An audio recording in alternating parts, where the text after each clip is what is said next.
Hello mes yogis, je suis très heureuse de vous retrouver aujourd'hui pour une nouvelle séance que je souhaitais dédiée à la mobilité fonctionnelle. Et nous allons voir ensemble aujourd'hui quelques exercices intéressants pour mobiliser notre colonne vertébrale. Donc notre colonne qui n'est pas si droite que ça, même si elle nous soutient. Notre tête, notre crâne est posé sur notre colonne et nous avons des vertèbres au niveau cervical, au niveau thoracique et au niveau lombaire. Donc je voulais travailler un peu quelques exercices intéressants que vous pouvez mettre en place dans votre quotidien ou agrémenter dans vos séances de yoga parce que ça fait toujours beaucoup de bien et en la mobilisant on va aussi la renforcer tous les muscles qui sont autour de notre colonne vertébrale. Et ce que j'aime beaucoup également, c'est que ça permet vraiment de prendre conscience de ce qui se passe dans notre dos. Parce qu'on peut avoir des maux au niveau des cervicales, on peut avoir mal dans le milieu du dos ou mal dans le bas du dos. Et ce qui est intéressant, c'est de pouvoir comprendre en fait toutes ces étapes que l'on peut franchir avec cette colonne vertébrale, parce qu'on va la solliciter à travers des exercices très différents, mais au final qui vont nous faire prendre conscience de la courbure que va prendre notre dos, des extensions et des flexions. Et du coup de ressentir de plus en plus tout ce qui se passe à l'intérieur de son corps. Au début, c'est toujours très compliqué, c'est très difficile de faire le lien entre ce qui se passe, ce qu'on imagine en fait dans sa tête et ce qui se passe vraiment à l'intérieur de son propre corps. On peut le voir chez les autres, mais quand il s'agit de nous, c'est pas toujours facile. Mais en travaillant ces exercices, travaillant, et ben vous allez prendre conscience et il y a des petites subtilités que vous allez ressentir au fur et à mesure des semaines et des mois qui vont venir. Et c'est assez fabuleux parce qu'en plus vous musclez, vous renforcez votre dos.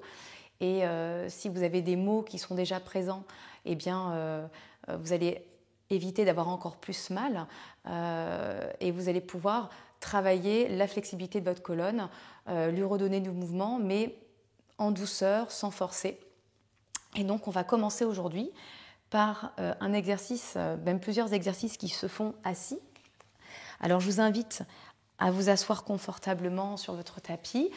Vous pouvez mettre des petites briques sous vos fesses pour relever un peu le bassin ou même un petit coussin parce que l'idée c'est vraiment de vous sentir confortable, de ne pas ressentir de maux dans les genoux, dans les cuisses ou dans les tibias parce qu'on va vraiment essayer de se focaliser sur notre colonne et on veut éviter d'avoir mal ailleurs et surtout on veut avoir une colonne qui va bouger dans différentes directions, mais vraiment en isolant cette partie de notre corps et en essayant de stabiliser les autres parties de notre corps. Donc on essaye de se focus aujourd'hui sur notre colonne.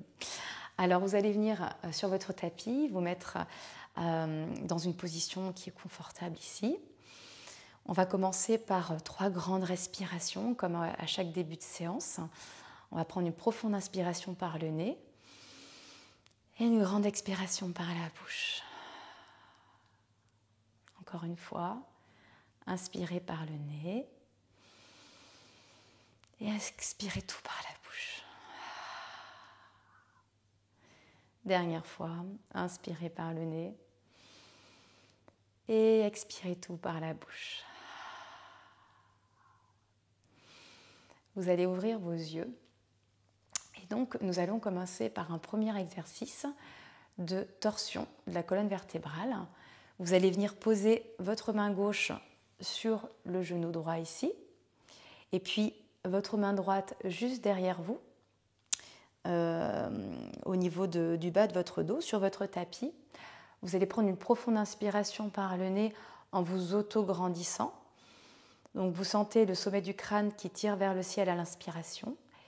Et sur votre expiration, vous allez commencer une torsion vers l'arrière.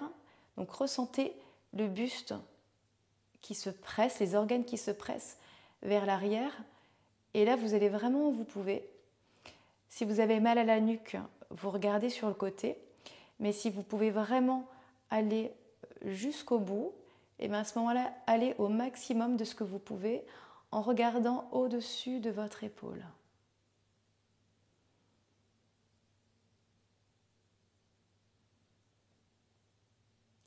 Revenez tout doucement au centre, les deux mains sur les genoux. Et on va aller de l'autre côté en posant sa main droite sur son genou gauche, la main gauche derrière vous.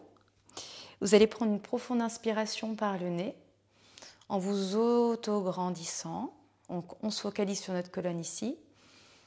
Et à l'expiration, vous allez twister vers l'arrière en ressentant l'essorage de votre colonne, de vos organes. Allez au maximum de ce que vous pouvez. Si ça vous fait mal, ne forcez pas. Arrêtez là où vous pouvez. Et puis à chaque inspiration et à chaque expiration, eh bien, on ressent un peu plus de torsion ici dans son corps.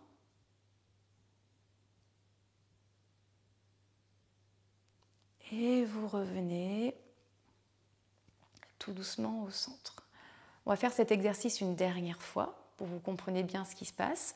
Posez votre main gauche sur le genou droit, la main droite derrière vous.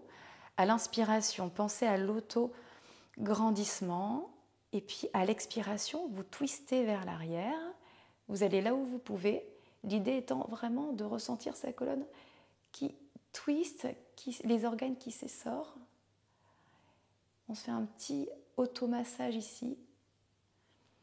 Respirez calmement, le regard au-dessus de l'épaule droite. Puis vous revenez en douceur ici au centre. Et à nouveau de l'autre côté, la main droite sur le genou gauche, la main gauche à l'arrière. On inspire ensemble en s'auto-grandissant et à l'expiration, vous twistez vers l'arrière. Twistez. Ressentez bien cette torsion de la colonne. Regard au-dessus de l'épaule gauche. Respirez et à chaque cycle de respiration, on peut gagner quelques millimètres, mais toujours sans forcer. Vous revenez ici au centre. Très bien. Un autre exercice qui est intéressant à faire ici, c'est que vous allez venir plaquer vos deux mains l'une contre l'autre sur votre poitrine ici, en Anjali Mudra. Vous allez inspirer, vous autograndir et en faire pareil, un twist vers la droite ici. Je twist, je twist, je twist ici jusqu'à ce que je puisse aller vraiment au maximum de ce que je peux. Là, je suis sur l'expiration et vous revenez ici pour venir inspirer et expirer au centre. On recommence. Inspirez. Cette fois-ci, vous twistez vers la gauche. Et sur l'expiration, vous revenez ici. Détendez bien vos jambes ici. On essaye de se focaliser sur notre colonne vertébrale. Alors, essayez de éviter plutôt de bouger le bas du corps ou même la tête. Là, notre buste et notre tête vont partir dans la même direction, soit à droite, soit à gauche. Donc, les mains sont sur le cœur ici. Vous allez inspirer. Et sur l'expiration, vous twistez sur la droite et ressentez l'essorage de la colonne. Vous allez là où vous pouvez. Et mon buste, ma tête vont dans la même direction ici. Vous revenez au centre. Et dernière fois de l'autre côté, inspirez. Autograndissez-vous. Et sur l'expiration, vous twistez, vous twistez, vous twistez à gauche. Vous allez là où vous pouvez. Vous pouvez respirer plusieurs fois quand vous faites une torsion. L'idée étant ici de décortiquer le mouvement. Donc si toutes les inspirations et les expirations ne sont pas forcément calées sur le mouvement, ce n'est pas grave du tout, on s'en fiche. Ça, vous le ferez plus tard quand vous irez plus vite dans votre mouvement. Mais ici, j'aimerais que vous ressentiez, quand vous partez sur la droite, le buste qui s'essore ici. Quand vous revenez au centre, vous stabilisez la colonne vertébrale. Et vous partez sur la gauche, le buste suit, la tête également. Vous pressez, gardez l'autograndissement. On va essayer de créer de l'espace entre chaque vertèbre. Et vous revenez ici au centre. Très bien, magnifique. Alors on va maintenant se mettre en position à quatre pattes, en posture de la table. Et donc ici, posture de la table, on va essayer dans un premier temps d'écarter nos genoux de la largeur de nos hanches. Comme je vous le dis à chaque fois, n'hésitez pas à mettre une petite couverture sous les genoux ou même à replier votre tapis de façon à avoir vraiment de la hauteur sous vos genoux et que ça ne vous fasse pas mal si vous avez des problèmes à ce niveau-là. Et puis, nos mains ici vont être de la largeur de nos épaules, posture de la table ici, et on va ensemble faire des mouvements avec notre bassin. Donc on va vraiment solliciter ici au niveau de notre colonne vertébrale la chaîne lombaire. Alors on va faire des rétroversions et des antéversions du bassin. Et j'aimerais ici que vous essayiez de garder un dos droit et puis la nuque assez longue. Et puis vous allez inspirer et ici rétroverser votre bassin. Alors essayez dans cet exercice de rétroversion et ici d'antéversion, quand je vais vers l'arrière et que je pousse le coccyx vers le ciel, essayez de garder un dos droit. L'idée dans cet exercice, c'est qu'on peut faire travailler notre colonne de différentes façons. Là, j'aimerais vraiment monopoliser l'arrière, le bas du dos. Et pour ça, il faut éviter, dans cet exercice principalement, de creuser le dos ou de trop arrondir le haut du dos dans les exercices. Essayez de vous focaliser sur votre bassin, ce qui se passe dans votre bassin. Rétroversion et antéversion. Tout se passe ici. Alors c'est vrai que c'est un peu compliqué au début de coordonner tout ça, même si au niveau du haut du dos, il y a des choses qui se passent et que ça bouge un petit peu, c'est pas grave du tout.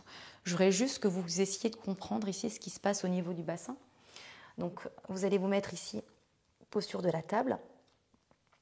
Vous allez commencer par une rétroversion du bassin, c'est-à-dire qu'en fait, le coccyx va descendre ici vers le tapis, le nombril est aspiré vers la colonne vertébrale. Et ensuite, sur une prochaine inspiration, vous allez antéverser le bassin ici. Le bas du dos se creuse légèrement, mais pas trop en fait. On essaye de faire ces mouvements ici, vers l'arrière, le coccyx vers le bas du tapis, le coccyx vers le haut ici. Donc travaillez en douceur au début cet exercice, sans aller trop vite, parce que quand on fait cet exercice, on pense à plein de choses en même temps. On sent que ça peut bouger au niveau des épaules, que ça peut bouger au niveau du haut du dos, ça peut bouger au niveau des jambes et des pieds. D'ailleurs, les pieds, vous pouvez, si c'est plus pratique pour vous, plus confortable, mettre la pointe des pieds sur le tapis. C'est vous qui voyez. Alors essayez de faire ces petits mouvements juste du bassin. Allez, on travaille son bassin en rétroversion ici, en antéversion, rétroversion, antéversion. Engagez bien le ventre ici. Super. Alors, dans cet exercice, vous avez vu que c'était pas toujours facile parce qu'on essaye de se focaliser sur son bassin, mais il y a d'autres choses qui se passent aussi au niveau du dos. Mais déjà, essayez de comprendre un petit peu ce mouvement du bassin dans cet exercice. Un autre exercice, pareil en posture de la table, que j'aimerais que vous fassiez, c'est quand en yoga, on fait la posture Shavash, qui nous permet en fait d'avoir une flexion et une extension de sa colonne vertébrale. Là, c'est différent. On va cette fois-ci un peu plus pousser sur nos bras pour vraiment arrondir le haut du dos quand on va aller vers le haut. Et puis, lorsqu'on va ouvrir vraiment sa poitrine vers l'avant, creuser dans le bas du dos et ressentir notre colonne vertébrale. Alors, ici, on se remet en posture de la table. Vous allez sur une inspiration creuser le dos, ici. Donc, n'oubliez pas les pieds, soit vous avez la plante du pied sur le tapis, comme ça, bien engagé, mais vous pouvez aussi flexer vos orteils sur le tapis. Et puis, on garde nos épaules de la largeur de nos mains, les genoux de la largeur des hanches, à peu près. Hein. On n'est pas non plus très rigide ici. Si vous voulez écarter un petit peu plus vos mains parce que vous êtes un peu plus à l'aise et que vous avez moins mal aux épaules, là, comme ça, n'hésitez pas à le faire. Et si vous avez mal aux épaules, vous faites des petits mouvements comme ça, vous revenez en posture de l'enfant pour décontracter, et puis vous repartez. Alors ici, on va prendre une inspiration pour creuser son dos, ouvrir nos épaules, regarder vers l'avant. Et puis à l'expiration, vous arrondissez le haut du dos, vous poussez un petit peu sur les mains, mais sentez les muscles du dos ici qui travaillent, la tête qui se relâche complètement. Inspirez, vous creusez le dos, le coccyx qui remonte, les épaules qui s'ouvrent, regard vers l'avant. Et expirez, poussez sur vos mains, gardez les bras tendus, la nuque se relâche complètement, le nombril est aspiré vers la colonne vertébrale, le coccyx vers le sol. Inspirez, toute la colonne travaille ici, regard vers l'avant, ouvrez les épaules et expirez en arrondissant le dos comme un chat. Vous poussez sur vos mains, gardez les bras tendus, le nombril est aspiré vers la colonne, vous relâchez la nuque. On repart dans notre cycle chat-vache, donc ici posture de la vache. Le dos est creux, le coccyx vers le ciel. Et à l'expiration, vous poussez, vous repoussez le sol et vous arrondissez le haut du dos. Vous poussez, vous poussez, vous poussez. Et vous revenez dans une posture neutre. On peut se mettre en balasana, posture de l'enfant, pour relâcher ses épaules, se reconnecter ici à son souffle, décontracter ses muscles qui ont bien travaillé. Parce qu'encore une fois, quand on décortique les mouvements, eh bien, on est très concentré, on se fatigue aussi beaucoup plus. Et tout ça, c'est hyper... ça reste quand même très très bénéfique pour son corps. On essaye de comprendre ce qui se passe à l'intérieur sans aller trop vite. Vous allez vous relever tout doucement, vertèbre après vertèbre ici. Et on va faire quelques exercices en posture allongée sur le ventre. Et donc je vous invite ici à vous allonger sur votre tapis. Le front sur le tapis, les mains près de votre poitrine, ici, et les coudes collés à votre corps. Engagez bien les jambes ici. Alors, les cuisses, le pubis sont collés au tapis. La plante du, pas la plante du pied, pardon, le dos du pied, le dessus du pied est vraiment engagé sur le tapis ici. Et puis, vous allez, sur une inspiration, on va faire un cobra, un petit cobra. Petit cobra, eh bien, le principe ici, c'est que je vais relever mon buste vers l'avant et vers le haut, mais je veux que vous évitiez ici, dans cet exercice, de pousser sur vos mains. Ici, on ne va pas pousser sur ses mains. On va essayer de tirer le tapis vers l'arrière. On tire son tapis. On a ce mouvement-là, gardez-le en tête. Les mains vont rester près de la poitrine ici, mais le principe, c'est que lorsque vous allez faire la posture, vous tirez vers l'arrière, vous tirez comme ça. Donc, je suis ici, le front est sur mon tapis, les coudes sont près du corps.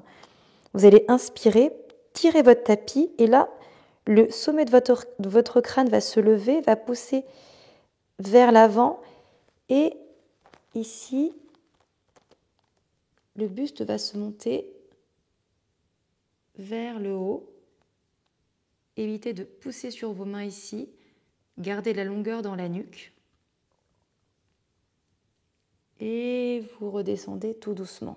Donc c'est un exercice qui va vraiment engager les muscles aussi dans votre dos, votre colonne vertébrale aussi ici. Et ça va chauffer énormément parce qu'il y a une différence quand vous poussez sur vos mains, l'exercice va être complètement différent ici. Et je ne veux pas que vous poussiez sur vos mains, je veux vraiment que vous ressentiez le tapis qui se tracte. Donc c'est un exercice quand même qui paraît simple et facile quand on le voit comme ça, mais quand on commence à le faire, on se rend compte que c'est vraiment, c'est pas facile et que ça sollicite beaucoup de muscles. Donc sur l'inspiration, vous allez tirer votre tapis, le sommet du crâne qui pousse vers l'avant, gardez bien le pubis, les cuisses et le dessus du pied collés au tapis ici engagé. Et on va monter son buste, les omoplates à l'arrière s'aimantent et j'arrive ici dans un petit cobra. Donc en fonction de votre souplesse, je vais dire oui de votre souplesse, mais aussi des muscles que vous avez, vous allez pouvoir aller plus ou moins haut en fonction de la flexibilité de votre colonne vertébrale. Et vous revenez ici. Dernière fois, les mains sont bien près de votre poitrine. Les omoplates vont s'aimanter, les épaules vont s'enrouler vers l'arrière. Vous inspirez, le sommet du crâne vers l'avant. Et vous remontez tout doucement, ressentez les épaules qui s'aimantent, les épaules qui sont roulées vers l'arrière, le bas du dos est engagé ici. Vous n'avez pas besoin d'aller très très haut, c'est pas grave. Vous allez vraiment là où vous pouvez et vous redescendez tout doucement. On va ouvrir les jambes ici, pousser sur nos mains pour revenir en posture de l'enfant. Et respirer ici quelques instants pour décontracter complètement notre dos, ici. Le front est sur le tapis. Relâchez vos bras, relâchez votre dos, les hanches, les cuisses ici. Respirez tranquillement.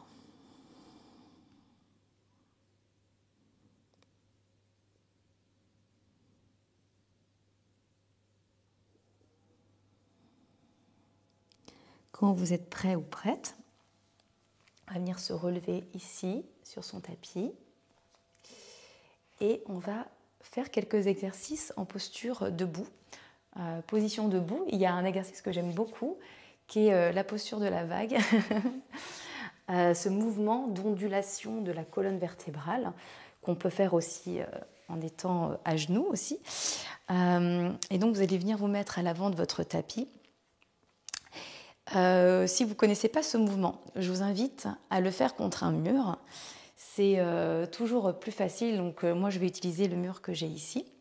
On va se mettre face au mur, les orteils contre le mur ici, les jambes légèrement écartées de la largeur de nos hanches. Et on va venir poser nos genoux contre le mur ici. Vous relâchez bien vos hanches et vos épaules. Vous allez inspirer, poser le menton ici sur le mur et on va venir coller notre bassin contre le mur, puis nos côtes, la poitrine, le menton et vous revenez, posez les genoux ici, collez votre bassin, les côtes, la poitrine, le menton et vous recommencez la vague, genoux, bassin, côte, poitrine, menton, les genoux, bassin, côte, menton.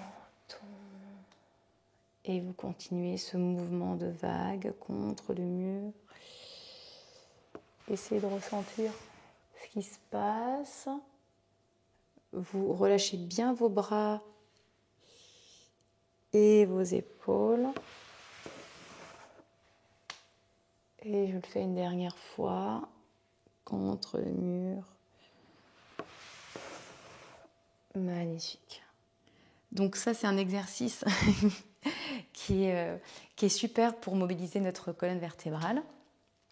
C'est mon prof Mathieu Boldron qui me l'avait apprise. Mais vous verrez aussi ce mouvement un peu partout.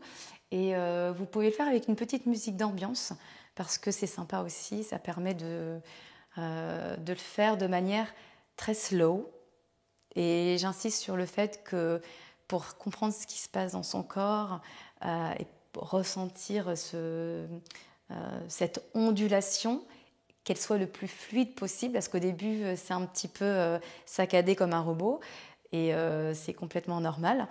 Mais du coup, au fur et à mesure que vous allez faire cet exercice-là, la fluidité va arriver, et ce qui est chouette, c'est que quand on commence à ressentir des petites choses dans son corps comme ça, c'est très très sympa. Donc vous pouvez le faire dans un sens, mais vous pouvez aussi le faire dans l'autre sens, ici contre le mur.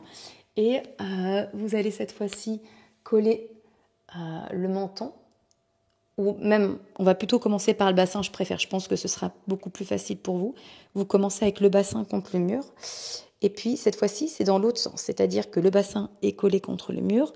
Cette fois-ci, les genoux vont venir se coller au mur, puis le menton, puis la poitrine.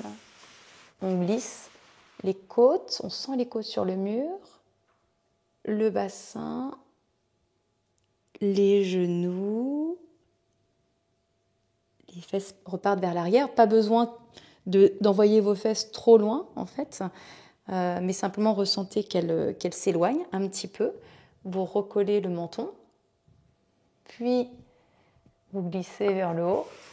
Cette fois-ci, c'est la poitrine, les côtes, le bassin, les genoux. Dernière fois, le menton qui glisse, la poitrine, les côtes, le bassin, les genoux. Voilà. Donc là, c'est un super exercice pour votre colonne vertébrale. Et une fois que vous avez un petit peu compris ce qui se passait avec le mur, à ce moment-là, vous pouvez le faire directement sans mur sur votre tapis. Et avec une petite musique d'ambiance, c'est encore mieux. Voilà pour les exercices que je voulais vous montrer aujourd'hui concernant la colonne vertébrale. Bien entendu, il y en a plein qui existent. L'idée, c'est que vous puissiez déjà vous familiariser avec ce que je vous ai montré et prendre conscience du chemin en fait de notre colonne et puis en prendre soin sur le long terme. Voilà, écoutez, j'espère que ces petits exercices et cette vidéo vous a plu. N'hésitez pas à me contacter si vous avez des questions. Je suis toujours disponible. Et en attendant, je vous souhaite une très très très très belle journée. Et j'espère vous revoir très bientôt, soit à Biarritz, au studio Behalf Moon, le lundi à 11h pour le moment. Et puis sinon, je suis disponible toute la semaine en visio. Donc si vous voulez faire un petit cours en one-to-one, donc en privé, on peut faire ça, on peut s'organiser quelque chose, que ce soit en one-shot ou si vous voulez faire une séance toutes les semaines pour vous donner un petit challenge pour les prochains mois, et c'est avec plaisir. Et puis en attendant, on se retrouve sur YouTube tous les vendredis pour une nouvelle séance. Voilà, écoutez, à très bientôt. Namasté.